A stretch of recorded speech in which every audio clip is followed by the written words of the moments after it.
In 1968, we sent our first living person to the moon. Let's just say 1968 wasn't just all sunshine and rainbows.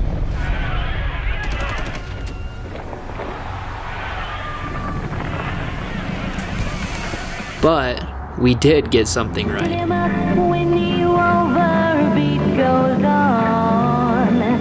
The 68 Barracuda. Just for kicks, it has 4 new engines. And the beat goes on. On and on and on. This Barracuda is all automobile.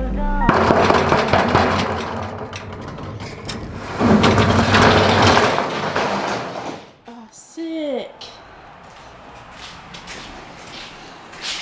What the? I had a dream. Fuck, that hurts. Fuck!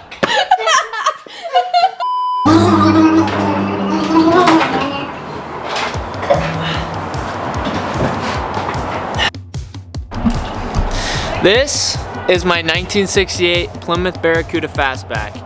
And as you can see, we're missing a few things.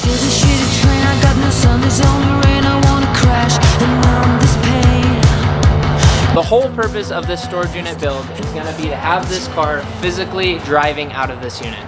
See, this car is missing a few key ingredients to getting her back on the road. It has no engine, it has no windows, it has no interior. To say the least, it's missing a few things. And this car has not been on the road for over 30 years. So, to say the least, I got my hands full and I want to bring you guys along for the ride. I'm doing this in honor of my grandfather. He gave me this car when I was 13 years old, and I've been working on it ever since, by myself, with my dad, with him a little bit. And yeah, I just want to document the series, bring you guys along for the ride, and I think it'd just be a really cool thing to have a car in this condition and then have it driving out in a few months. And as you might expect, rotting in a field for over 30 years isn't necessarily the best thing you can do to a car. Some of the things you might expect to happen to metal sitting in a field for over 30 years is something we like to call rust, which thankfully this car didn't really have much of. As you can see, the floor pans, they're still solid. Let's just say back in the 60s and 70s, my grandfather did not baby this car one bit. So we had to do some body work on this thing. As you can see, the car is painted right now, but before the paint, there used to be this awful gold color. We had to replace both side quarter panels, not due to rust, but just simply because they were just too bent up and out of shape to get back to normal. I had to get the mainframe pulled out on the driver's side rear because it was kinked in from being in an accident when my grandfather was sleeping in the back of it in an alleyway, and he was rear-ended by a drunk driver going 40 miles an hour.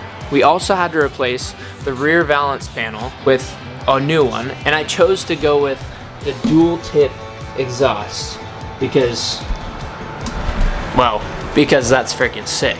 And one thing, if you know anything about these old Mopars, especially the 60s Barracudas, it is nearly impossible to source down non-fiberglass fenders for this thing, which means a lot of money when it went into doing the bodywork on the fenders. Let's just say getting this car back on the road is not going to be an easy task, especially without a good work environment. Well, Chase, it looks like you're in a great work environment. Wrong. This is what you call a storage unit. Might I add, with rules. Rules? Yep, rules, meaning we're not even allowed to have this car here. So this is me officially introducing to you guys my 1968 Plymouth Barracuda top secret storage unit build.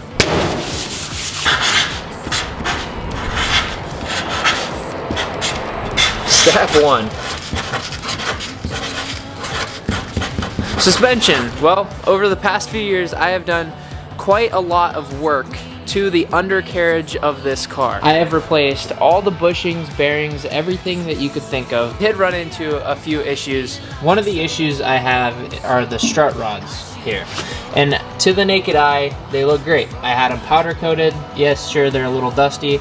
But on this side, you can see it looks good there. But up there, I don't know if you can see that.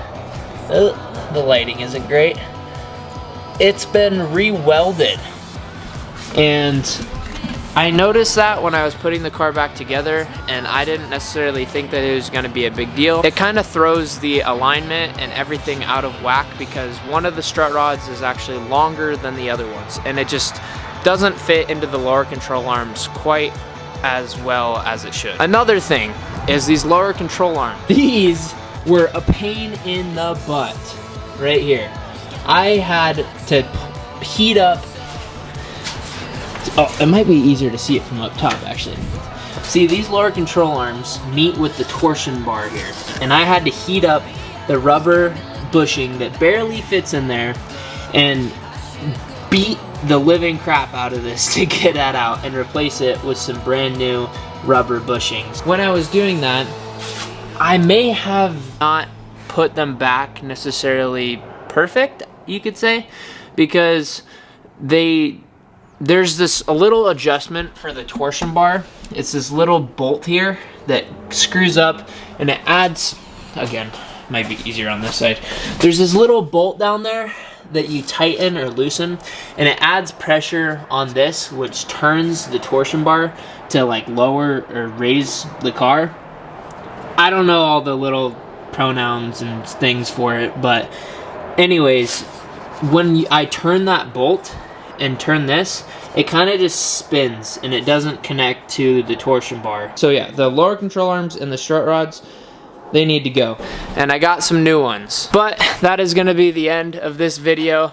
I hope you guys enjoyed. This is gonna be the first video of the top secret Barracuda build. If you guys enjoyed, I would really appreciate if you drop a like, leave a comment, let me know what you guys think. And as always, I'll see you guys in the next one. Chase it.